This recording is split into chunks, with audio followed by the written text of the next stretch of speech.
నా పేరు వర్షిత. నేను గాదంకి విలేజ్ తిరుపతి డిస్ట్రిక్ట్ నుండి వస్తున్నాను. నేను 2024లో ఇంజనీరింగ్ కంప్లీట్ చేశాను మణిపాల్ ఇన్స్టిట్యూట్ ఆఫ్ టెక్నాలజీ నుండి. ఆ తర్వాత వేరియస్ కెరీర్ ఆప్షన్స్ చూసుకున్నప్పుడు నాకు బ్యాంకింగ్ అండ్ ఫినాన్స్ చాలా ఇంట్రెస్టింగ్గా అనిపించింది. అందుకనే నేను బ్యాంకింగ్ చూస్ చేసుకున్నాను. బ్యాంకింగ్కి ఏ ఇన్స్టిట్యూట్ బాగుంటుంది అని ఎంక్వైరీ చేసినప్పుడు శ్రీధర్ సిసిఈ చాలా బాగుందని చెప్పారు. అందుకని నేను శ్రీధర్ సిసిఈ డిసెంబర్ 2024లో జాయిన్ అయ్యాను. ఇప్పుడు 1 ఇయర్లోనే నేను IBPS PO క్లియర్ చేసి బ్యాంక్ ఆఫ్ ఇండియాలో జాబ్ తెచ్చుకున్నాను. దీనికి శ్రీధర్ సిసిఈ గైడెన్స్ నాకు చాలా హెల్ప్ చేసింది. 4 months క్లాసెస్ తర్వాత ఎవ్రీడే మాక్స్ రాసి వాళ్ళ ఎక్స్ప్లెనేషన్స్ అటెండ్ అయ్యాను. అవి నాకు చాలా హెల్ప్ చేశాయి. ఆ తర్వాత టార్గెట్ మెయిన్స్ క్లాసెస్ పెట్టారు. అది నాకు చాలా హెల్ప్ అయింది మెయిన్స్ క్లియర్ చేయడానికి. మెయిన్స్ క్లియర్ చేసిన తర్వాత మాక్ ఇంటర్వ్యూస్ కండక్ట్ చేశారు. ఆ గైడెన్స్, ఆ మాక్ ఇంటర్వ్యూస్ ఇచ్చిన కాన్ఫిడెన్స్ నాకు మెయిన్ ఇంటర్వ్యూలో చాలా బాగా హెల్ప్ అయింది.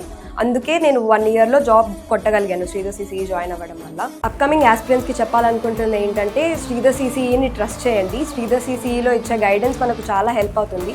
ఎగ్జామ్స్ కానీ ఇంటర్వ్యూస్ కానీ ఆల్మోస్ట్ వీళ్ళు చెప్పినట్లే ఉంటాయి. మీరు మిమ్మల్ని శ్రీధర్ సిసిఈని ట్రస్ట్ చేయడం వల్ల మీరు ఖచ్చితంగా 1 ఇయర్లో జాబ్ కొట్టగలుగుతారు కొంచెం కష్టపడడం వల్ల. Thank you Sridhar CCE. Thank you Sridhar sir.